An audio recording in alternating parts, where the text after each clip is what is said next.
বাংলাদেশের রাজনৈতিক অঙ্গনে একটা অন্ধকার ছায়া নেমে এসেছে, যা শুরু হয়েছে একটা গুলির শব্দ দিয়ে। শরীফ ওসমান হাদী, যিনি ঢাকা ৮ আসনের সম্ভাব্য স্বতন্ত্র প্রার্থী হিসেবে পরিচিত, তার উপর হামলার ঘটনা এখন শুধু একটা অপরাধের গল্প নয়, বরং একটা গভীর ষড়যন্ত্রের সূত্রপাত, যা দেশের প্রধান বিরোধী দল বিএনপিকে ঘিরে ধরেছে। এই ঘটনা যেন একটা ধাঁধার মতো, যেখানে প্রত্যেকটা টুকরো যোগ করলে ছবিটা আরও ভয়ঙ্কর হয়ে ওঠে। কে এই হামলার পেছনে, কেন এই লক্ষ্যবস্তু, আর বিএনপি কেন এই ঘটনায় এতটা নীরব? এই প্রশ্নগুলো এখন সবার মনে ঘুরপাক খাচ্ছে, আর উত্তরগুলো যেন ধীরে ধীরে উন্মোচিত হচ্ছে। কিন্তু প্রত্যেকটা উন্মোচনের সঙ্গে নতুন রহস্য জন্ম নিচ্ছে। ঘটনার শুরু হয় গত কয়েক সপ্তাহ আগে, যখন ওসমান হাদী নির্বাচনী প্রচারণায় ব্যস্ত ছিলেন। তিনি একটা জনপ্রিয় মুখ, যিনি ইনকিলাব মঞ্চের সঙ্গে যুক্ত এবং বাংলাদেশের স্বাধীনতা ও অস্তিত্বের প্রতীক হিসেবে দেখা হয়। কিন্তু হঠাৎ করে একটা অন্ধকার রাতে যখন তিনি তার সমর্থকদের সঙ্গে কথা বলছিলেন, তখন গুলির শব্দ ভেসে আসে। গুলি লাগে ওসমান হাদীর শরীরে, আর সঙ্গে সঙ্গে চারদিকে আতঙ্ক ছড়িয়ে পড়ে। হাসপাতালে নিয়ে যাওয়ার পর চিকিৎসকরা বলেন এটা চেষ্টা, কিন্তু কে করেছে এটা পুলিশের প্রাথমিক তদন্তই কোনো সুস্পষ্ট সূত্র মেলেনি। কিন্তু জনমনে গুঞ্জন শুরু হয়ে যায়। কেউ বলে এটা রাজনৈতিক প্রতিহিংসা, কেউ বলে বিদেশি হাত, আর এই গুঞ্জনের মাঝে বিএনপির নাম উঠে আসে যেন একটা অদৃশ্য ছায়া, যা সবকিছুকে আরও জটিল করে তুলেছে।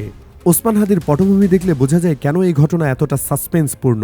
তিনি কেবল একজন রাজনীতিক নন, তিনি একটা প্রতীক, বাংলাদেশের স্বাধীনতার জন্য লড়াই করা একটা মুখ। প্রফেসর মোহাম্মদ ইউনুস তাকে তুলনা করেছেন বাংলাদেশের অস্তিত্বের সঙ্গে, কিন্তু বিএনপির সঙ্গে তার সম্পর্ক সেটা একটা জটিল গল্প। নির্বাচনী প্রচারণায় মির্জা আব্বাসের লোকজন তাকে প্রতিনিয়ত হুমকি দিত, ইরিটেট করত, বলতো তুমি কেন দাঁড়িয়েছ মির্জা আব্বাসের বিরুদ্ধে। ওসমান হাদীকে ঘেটুপুত্র বলে গালাগালি করা হতো বিএনপির কিছু লোকের পক্ষ থেকে। এখন প্রশ্ন উঠেছে, কেন ঠিক এই লোকটাকে লক্ষ্য করা হলো?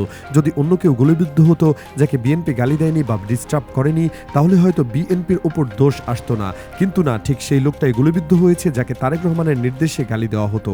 এটা কি কাকতালীয়, নাকি একটা পরিকল্পিত ফাঁদ? এই প্রশ্নের উত্তর খুঁজতে গেলে আমাদের পেছনে ফিরে যেতে হয় 2016 সালে। সেই সময় থেকে বিএনপির রাজনীতিতে একটা পরিবর্তন দেখা যায়, যা অনেকের কাছে রহস্যময়। তারেক রহমান কি লিখিতভাবে ভারতের সঙ্গে কোনো চুক্তি করেছেন?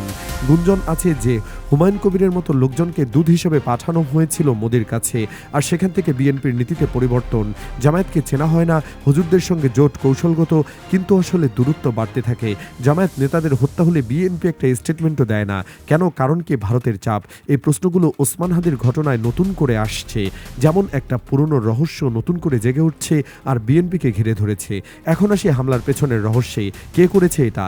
জনমনে একটা ন্যারেটিভ তৈরি হয়েছে যে এটা আওয়ামী লীগ করেছে, আর পেছনে ভারতের হাত। রয়ের প্রেসক্রিপশনে, রয়ের ডিজাইনে এমন কথা শোনা যায়। জার্মানির একজন বিশেষজ্ঞ এবং জুলকারনাইন সায়েদের মতে লোকজন এই ন্যারেটিভ নির্মাণ করেছেন। খুনিরা নিরাপদে ভারতে আশ্রয় পেয়েছে এমন অভিযোগ উঠেছে, কিন্তু প্রমাণটা এখনো স্পষ্ট, যেন একটা ধোঁয়াশার মধ্যে লুকিয়ে আছে। এই ন্যারেটিভ যদি সত্যি হয়, তাহলে দেশপ্রেমিকদের করণীয় কি? ভারতের বিরুদ্ধে সোচ্চার হওয়া, কূটনৈতিক সম্পর্ক স্থগিত করার দাবি তোলা, এমনকি দূতাবাসে প্রতিবাদ, এমন কথা উঠছে। কিন্তু বিএনপি কেন এখানে নীরব? এই নীরবতা যেন একটা সাসপেন্স তৈরি করছে, যা দলটাকে আরো ফাঁদে ফেলছে।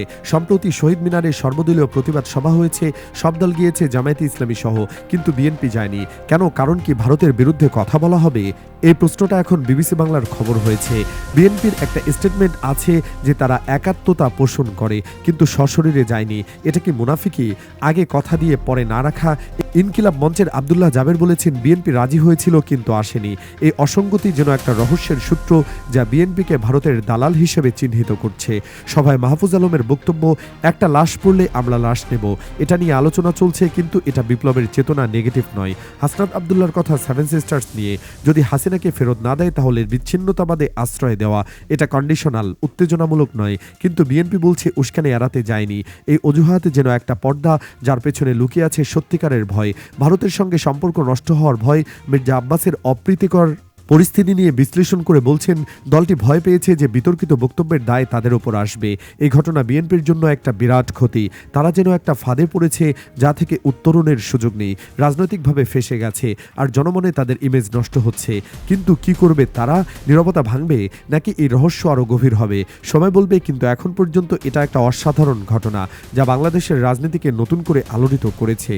এখন আরও গভীরে যাই। ওসমান হাদি শুধু একটা গুলিবিদ্ধকরণ নয়, এটা একটা রাজনৈতিক থ্রিলারের মতো। প্রথম দৃশ্য নির্বাচনী প্রচারণা। ওসমান হাদি মাঠে নেমেছেন, মির্জা আব্বাসের বিরুদ্ধে দাঁড়িয়েছেন।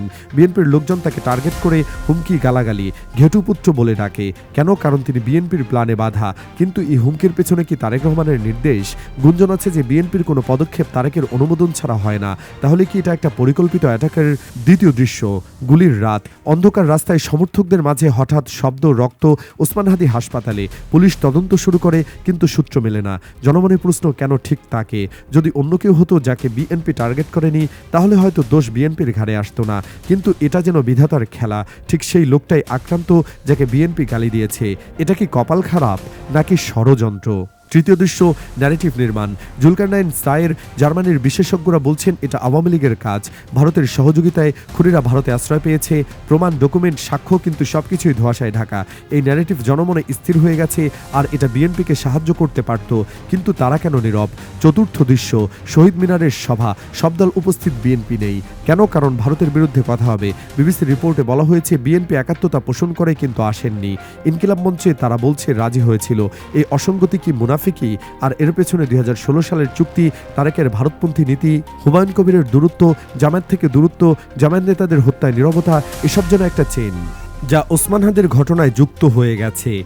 পঞ্চম দৃশ্য, বক্তব্যগুলো। মাহফুজ আলমের লাশ নেব, এটা বিপ্লবী। আওয়ামী লীগের বিরুদ্ধে। হাসনাতের 7 সিস্টার্স, কন্ডিশনাল, হাসিনা ফেরত না দিলে।